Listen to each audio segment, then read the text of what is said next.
ચૂંટણી પૂર્વે ભાજપ કોંગ્રેસની પોલ ખુલ્લી પડી ગઈ હોવાના આક્ષેપો ભરૂચ આમ આદમી પાર્ટીના લોકસભા ઇન્ચાર્જ યાકુબ ગુરુજીએ કર્યા છે। યાકુબ ગુરુજીએ આક્ષેપ કરતા જણાવ્યું હતું કે ઘણા સમયથી આમ આદમી પાર્ટીના નેતાઓ અને આગેવાનો કહી રહ્યા છે કે ભાજપ અને કોંગ્રેસની મિલીભગત છે અને બંને સાથે મળીને ચૂંટણી લડે છે। એ વાત આખરે સાબિત થઈ ગઈ।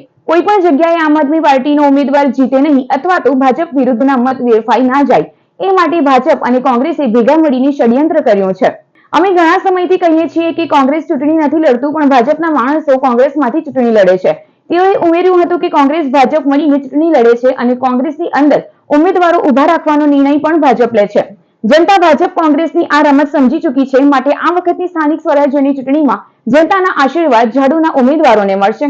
ગઈકાલે સાંજે ધોરાજીના ભાજપના ધારાસભ્યએ જાહેરમાં એવું બોલ્યા કે કોંગ્રેસને અમે આ સ્થાનિક સ્વરાજ્યની ચૂંટણીમાં ઉમેદવારો આપ્યા, આમ આદમી પાર્ટીના ઉમેદવાર જીતે નહીં અથવા ભાજપ વિરુદ્ધના જે મતો છે એ મતો કોંગ્રેસના નામે વહેંચાઈ જાય એટલે ભાજપ અને કોંગ્રેસ સમજૂતી કરીને ઉમેદવાર ઊભા રાખ્યા છે। અમે ઘણા સમયથી કહીએ છીએ કે કોંગ્રેસ ચૂંટણી નથી લડતી પણ ભાજપના માણસો કોંગ્રેસમાંથી ચૂંટણી લડે છે।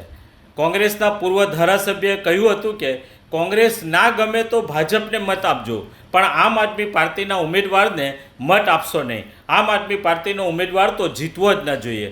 એ જ પ્રમાણે પ્રદેશ કોંગ્રેસ સંગઠનના કેટલાક નેતાઓ આ સ્થાનિક સ્વરાજ્યની ચૂંટણીની જેવી શરૂઆત થઈ ત્યારથી બૂમ બરાડા પાડે છે કે જો તમને કોંગ્રેસ ન ગમતી હોય તો ભાજપને મત આપી દેજો પણ આમ આદમી પાર્ટીના ઉમેદવારને મત આપશો નહીં।